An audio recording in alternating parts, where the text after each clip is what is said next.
Hi, Sophia. This is going to be between just you and me. I'm not going to send this to everybody else.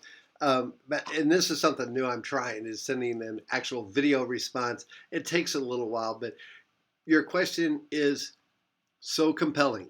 Okay. All right. First of all, any formula that you use will work. They all work. Okay. All right. But let's just take a look at your first one. You use the formula VF equals V naught plus AT. What did you use for VF? From what I see, they give us know what initial velocity is. If your initial velocity was zero, then that might be part of the problem. Okay. Um, but here is actually how it would work. Hold on while my ladybug turns on. This might be way too long. You probably don't want to watch all this, but anyway, here it goes. And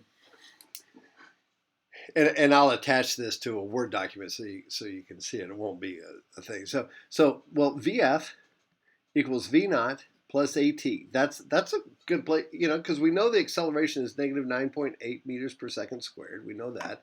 We know that the time is 7.88 seconds.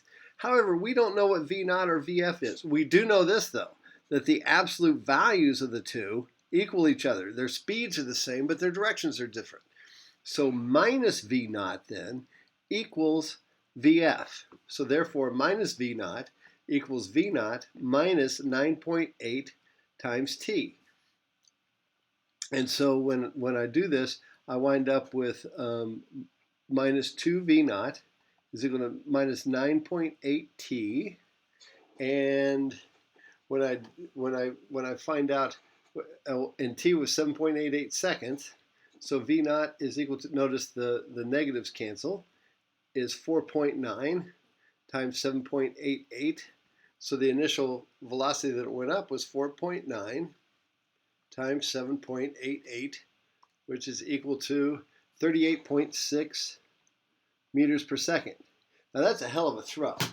I mean, that's like a major league baseball player throwing that thing up in the air, but that works. Okay, so now your second thing that you said you did was I used the formula. Okay, that didn't work. However, when I used the formula F x of it, well, this is the distance, and you don't know what V naught T is. You got the correct answer just by the symmetry of the problem. Okay, so let's see if this XF is equal to this guy, which it shouldn't be because remember A is negative 9.8 anyway. So I don't know how you got some kind of XF if this was zero and this was zero. You're digging underground or something. All right. So in other words, and I'm not, trust me, I'm not trying to believe, this was just a great question. I was like, this is so cool. We should probably share this with others. But anyway, so if XF, this is the height, which is actually, we want to use y because we're throwing things straight up in the air, is equal to y naught.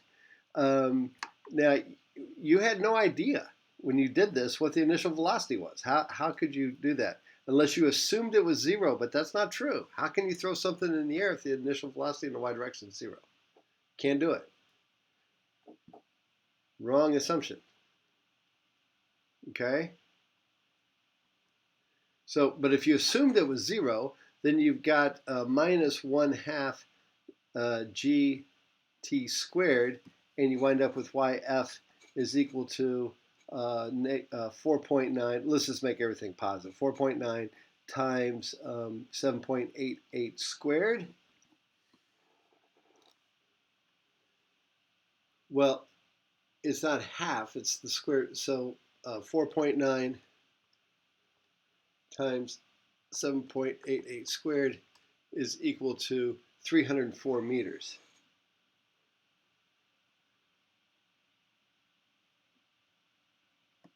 But that's not right. I don't know what you use for your initial velocity on that, so I'm confused. Now, if we um, so I don't know what you used. Okay, All right. So see me after class. If you don't get this in time for class today, come talk to me after class on Thursday because I'm not sure how you got that. Okay. All right.